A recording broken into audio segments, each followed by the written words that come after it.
I am the son of an oil man. I lived overseas all of my life. I was very fortunate in both having several graduate degrees and being a Marine Corps infantry officer, Marine Corps intelligence officer, and then a clandestine intelligence case officer. I've programmed imagery satellites. I've helped steal signals code books. I've done counterintelligence. I'm basically intimately familiar with the way in which the U.S. government does or does not do the craft of intelligence. What you need to know is I'm a spy saying spying doesn't work. It's costing you $1.2 billion a week to produce the president's daily brief for a guy that can't read. People don't realize this. Apart from the fact that NSA is 1950s mindsets with 1970s technologies, SAIC completely screwed up Trailblazer, Echelon is baloney. 80% of your signals intelligence comes from analysis of patterns. So you don't need to violate privacy. All you need to know is that Schmuckhead is calling Afghanistan once a week. General Shinseki knew exactly what was needed to make Iraq go right, and Paul Wolfowitz lied to Congress and said they'll receive us like liberators and stuff. If I had been General Shinseki, I would have grabbed Wolfowitz by the neck and thrown him down the steps of Capitol Hill. You don't let people lie like that. It's unprofessional to confuse loyalty with integrity, and we have had a failure of generalship in America. Our generals have been too eager to keep their stars and not eager enough to think for themselves and uphold the Constitution. Smedley Butler, the highest decorated Marine, said, war is a racket. War is a racket. War is a racket, and the only reason it's happening is because the American public is lethargic. Blog that. You are the Paul Reveres and Patrick Henrys of our generation. Bottom-up horizontal connection is key. Sharing at all levels, not top-down control. Public intelligence and influence is about to take off. We are about to bury rule by secrecy.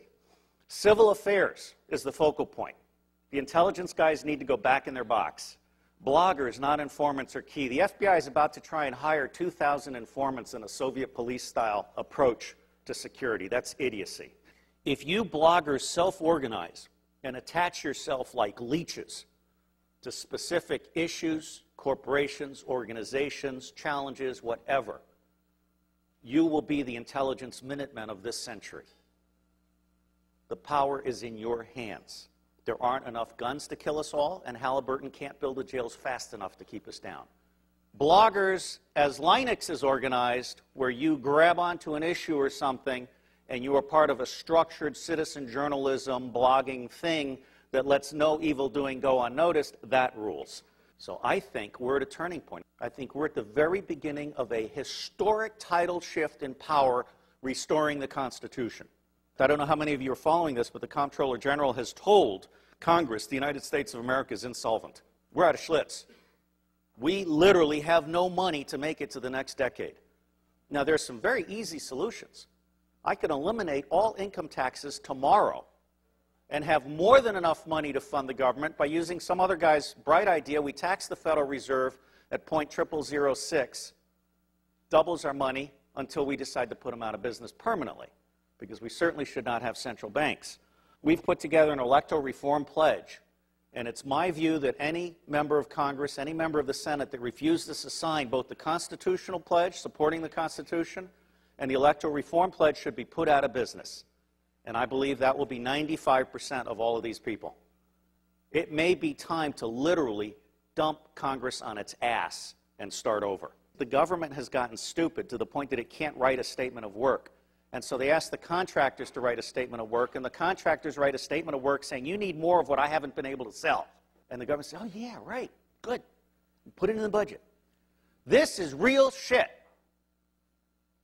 I can crack all 10 of the top-level threats to humanity in less than 25 years for less than 1/3 of what the world is spending on the military. Blog that.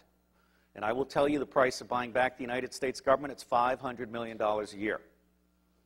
In the early 90s, Newt Gingrich and the Republicans got together. Their plan is now on the street. It's been exposed by a Columbia professor. They concluded that they could buy the United States government from school board to State House to White House for $300 million a year, and by golly, they did.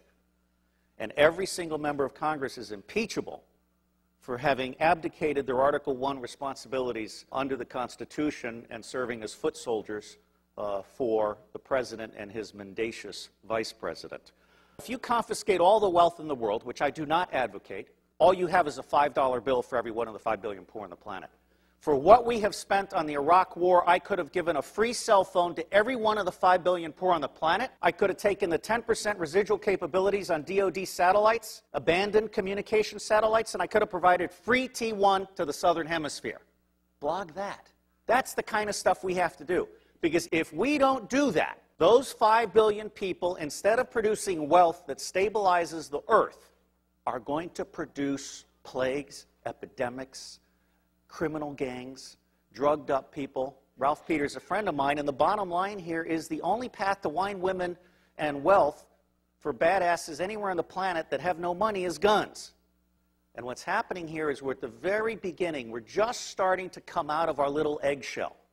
When the industrial era began, it broke the connection between kinship and trust. And it started treating people as commodities.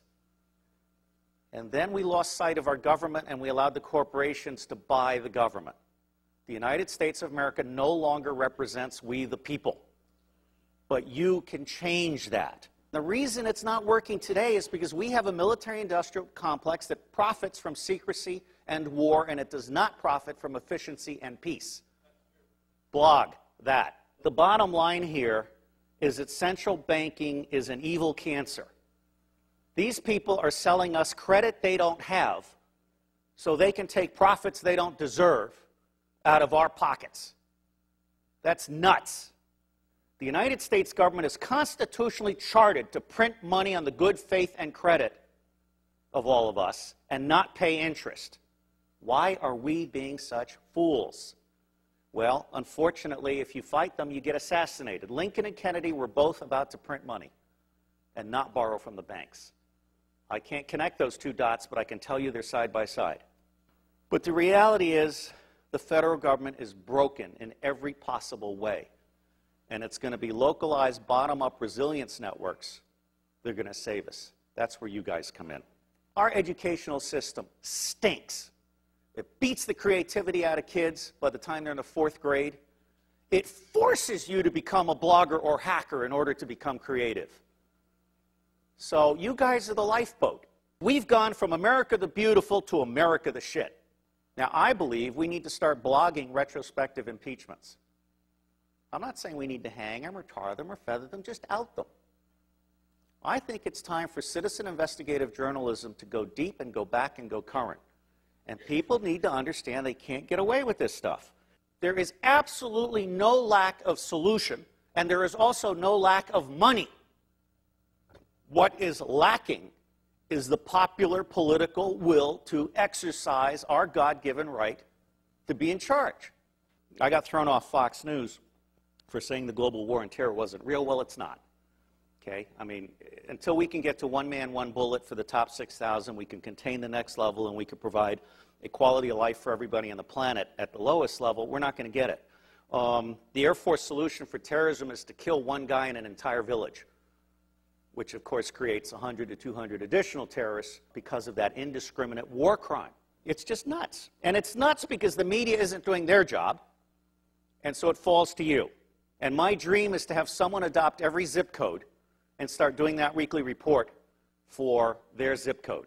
And then those little reports will start having babies, and it'll start spreading.